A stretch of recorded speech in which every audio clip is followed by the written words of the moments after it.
A'udzubillahi minasyaitonirrajim. Bismillahirrahmanirrahim. Assalamualaikum warahmatullahi wabarakatuh. Alhamdulillahilladzi anzalal qur'ana imaman wa hudaw wa rahmatan lil mu'minin. Asyhadu an la ilaha illallah wa asyhadu anna Muhammadan abduhu wa rasuluh. Allahumma salli wa sallim ala nabiyyina Muhammadin wa ala alihi wa ashabihi wa man tabi'ahum bi ihsanin ila yaumiddin. Ibu-ibu pimpinan daerah Aisyah dan keluarga besar Aisyah Kota Malang rahimakumullah.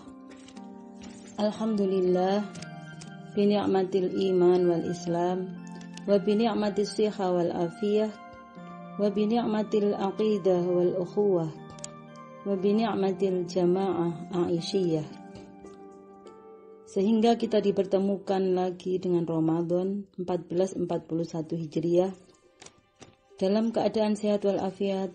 Semoga kita bisa mendapatkan pahala-pahala yang dijanjikan Allah Subhanahu wa taala, dan kita bisa banyak memanfaatkan kondisi lockdown ini dengan makin banyak bertakarub ilallah dan makin banyak bertaubat kepada Allah, makin banyak berinteraksi dengan Al-Quran.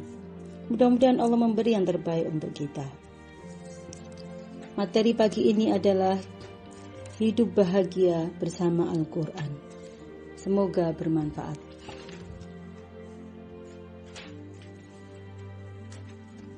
Pemirsa rahimakumullah, Al-Quran adalah firman Allah. Keutamaannya di atas segala perkataan seperti keutamaan Allah Subhanahu wa ta'ala atas seluruh makhluknya.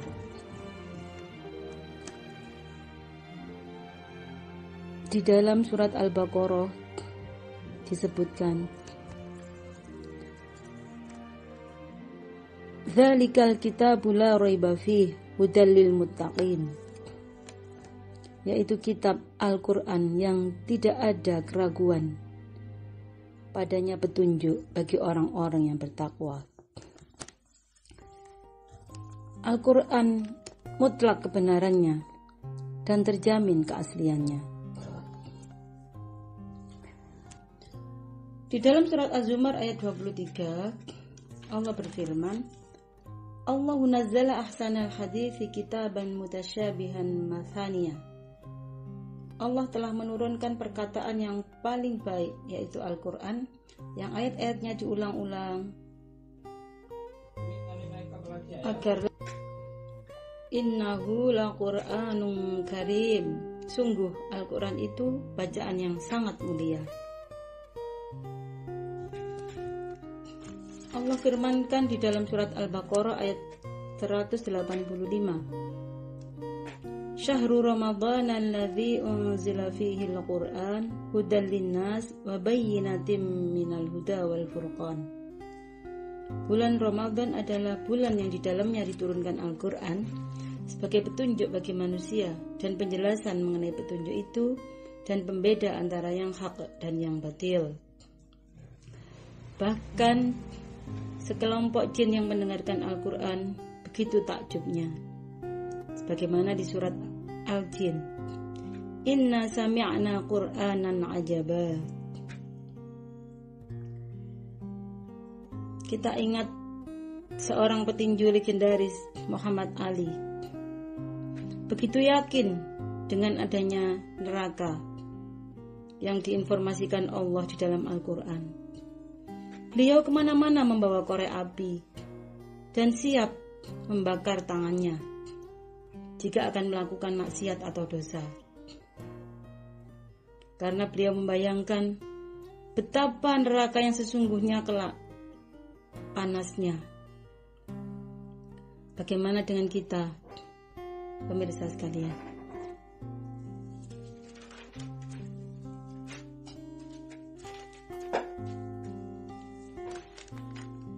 Kita ingin hidup bahagia bersama Al-Quran, maka ada 5 kewajiban yang harus senantiasa kita lakukan di dalam kehidupan kita.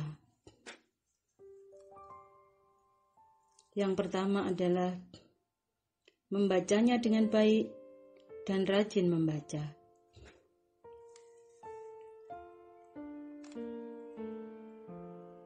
Firman Allah di dalam surat Al-Anfal ayat 2,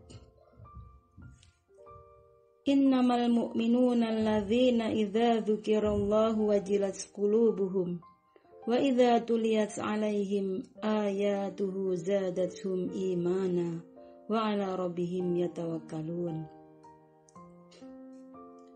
Sesungguhnya orang-orang mukmin adalah orang-orang yang apabila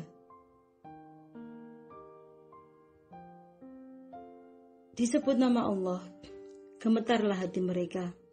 Dan apabila dibacakan ayat-ayatnya, bertambahlah iman mereka. Dan hanya kepada Allah lah mereka bertawakal. Kita bersyukur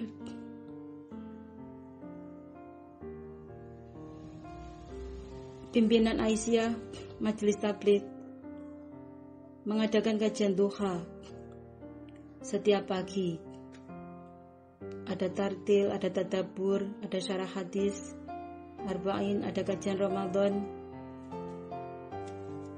Insya Allah, jika kita istiqomah mengikuti sampai akhir Ramadan, insya Allah kita akan mendapatkan ilmu, juga kita akan menambah iman.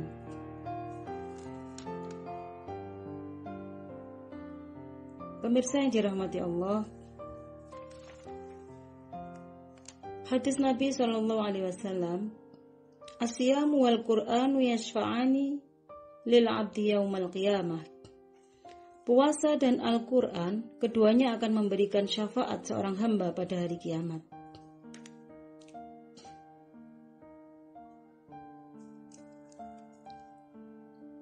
Jadi, kita tidak akan pernah ragu dan kita harus yakin dan menguatkan keyakinan kita bahwa kelak Al-Quran akan menjadi syafaat di yaumil qiyamah. Sabda Nabi yang lain, Man qara'a harfan min kitabillah falahu min hasanatin wal hasanatu bi asri amsalihha. Barang siapa membaca satu huruf dari kitabullah, maka baginya satu kebaikan dan akan dibalas dengan 10 kali lipatnya. Apalagi di bulan Ramadan seperti sekarang ini, pastilah Allah akan membalas sampai 700 kali pahala bagi kita yang membaca Al-Quran dan rajin membacanya. Pemirsa rahimakumullah, jika kita saat ini membaca Al-Quran dalam sehari 1 juz, ayo kita tingkatkan menjadi 2 juz, 3 juz, bahkan lebih. Semoga Allah lipat gandakan pahala kita di bulan puasa ini. Yang kedua, kewajiban kita terhadap Al-Quran yaitu memahami dengan sebaik-baiknya. Al-Quran tidak akan berfungsi sebagai petunjuk jika kita tidak memahaminya. Firman Allah di surat Al-Qamar ayat 17, Walaqad yassarnal Qur'ana lidzikri fahal mim muddakir. Sungguh kami telah mudahkan Al-Quran untuk pelajaran, maka apakah ada orang yang mau mengambil pelajaran? Berdasarkan makna ayat Al-Quran dibagi 2, yaitu ayat muhkamat dan ayat mutasyabihat. Ayat muhkamat, ayat dengan makna yang jelas dan langsung bisa kita pahami.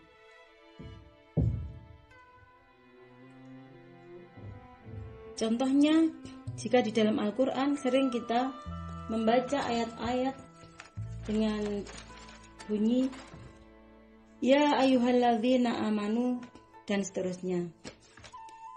Di situ Allah langsung menasihati kita, kaum mukmin.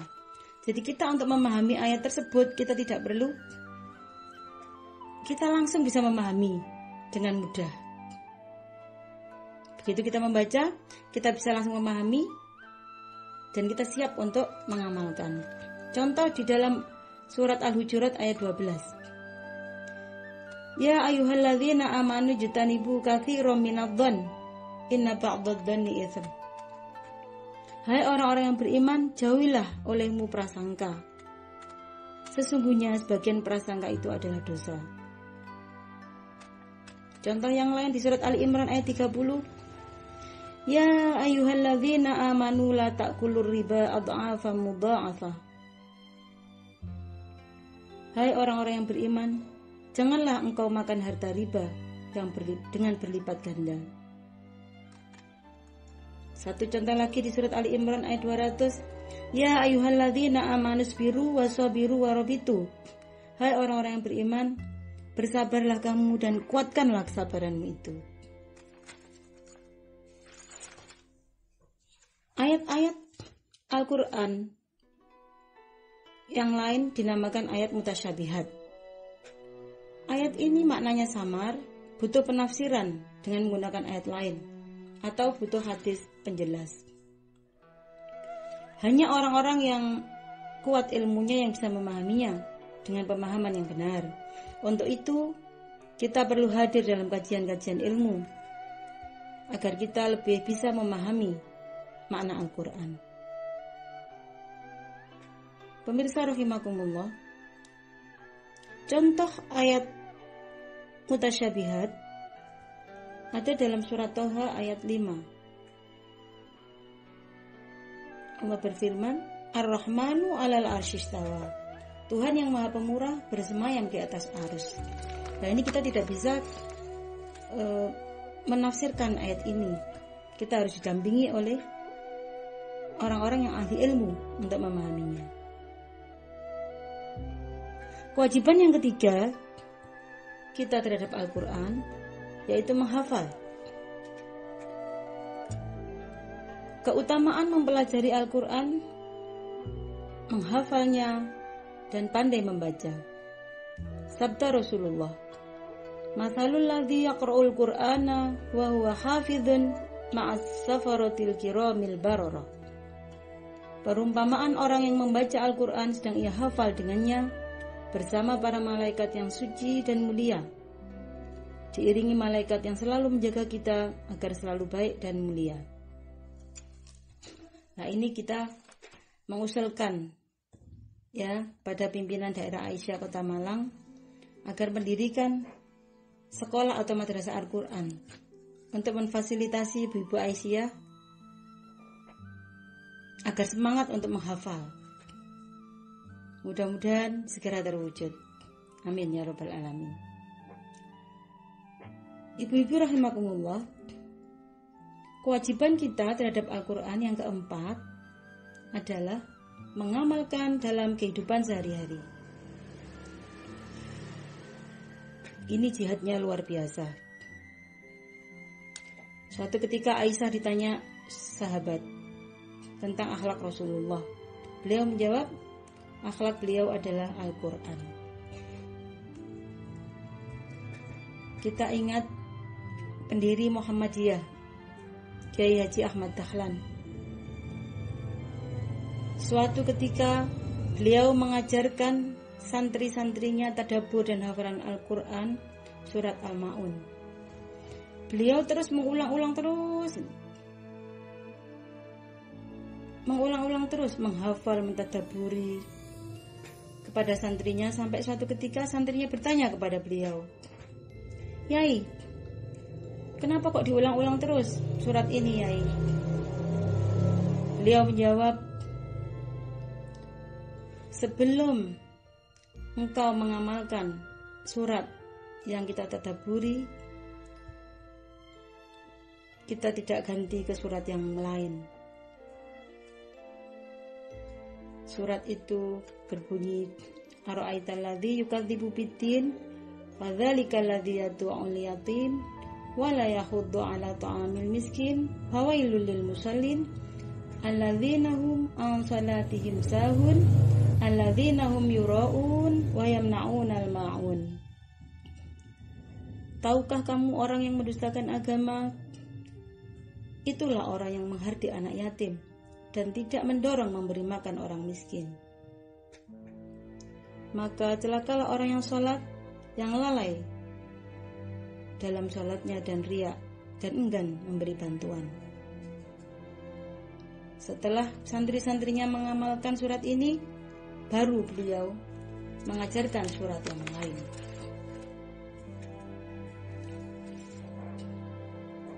Bagaimana dengan kita, ibu-ibu yang dirahmati Allah?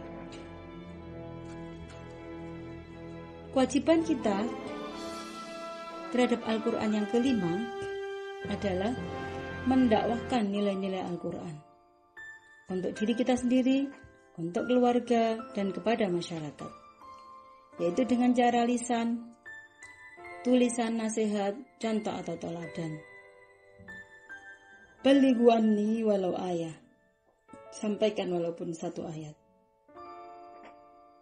Di dalam surat Ali Imran ayat 110, Allah berfirman, kuntum khaira ummah ukhrijat linnas ta'muruna bil ma'ruf wa tanhauna 'anil munkar wa tu'minuna billah. Kalian adalah sebaik-baik ummah, dilahirkan untuk manusia agar mengajak berbuat baik dan mencegah yang mungkar dan beriman kepada Allah. Pemirsa sekalian, sekarang ini ada ustadz yang lagi viral ya. Beliau itu Ustadz Nasrullah. Beliau itu lagi mensyiarkan Al-Quran sebagai obat. Seperti dalam surat Asy-Syura ya, difirmankan Allah, wa nunazzilu minal Qur'ani ma huwa syifaa. Dan kami turunkan Al-Quran sebagai obat. Beliau menggunakan Al-Quran, terapi Al-Quran. Dan alhamdulillah kabarnya beliau membantu pasien COVID-19. 90% sembuh dengan Al-Quran. Ini patut kita syukuri. Dan beliau menggunakan terapi namanya Garbutala.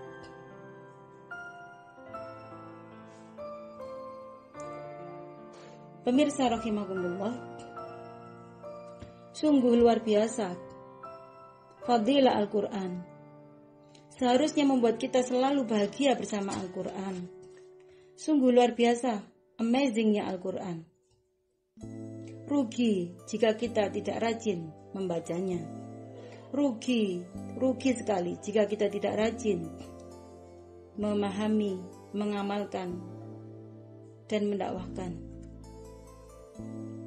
Karena janji Allah, kita akan diberi kebahagiaan sempurna dunia akhirat dengan kita hidup bersama Al-Quran. Ibu-ibu rahimakumullah, sungguh saya lagi menasihati diri saya sendiri.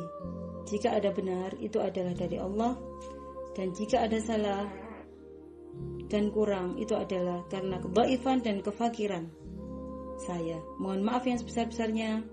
Semoga ilmu yang kita dapatkan selama Ramadan berkah, dan semoga doa-doa kita terkabul. Kita menjadi hamba yang makin taat kepada Allah. Kita menjadi hamba Allah yang selalu diridhoi setiap langkah kita. Astaghfirullah li wa lakum, billahi taufiq wal hidayah. Nasrun minallahi wa fathun qarib wa basyiril mu'minin. Wassalamualaikum warahmatullahi wabarakatuh.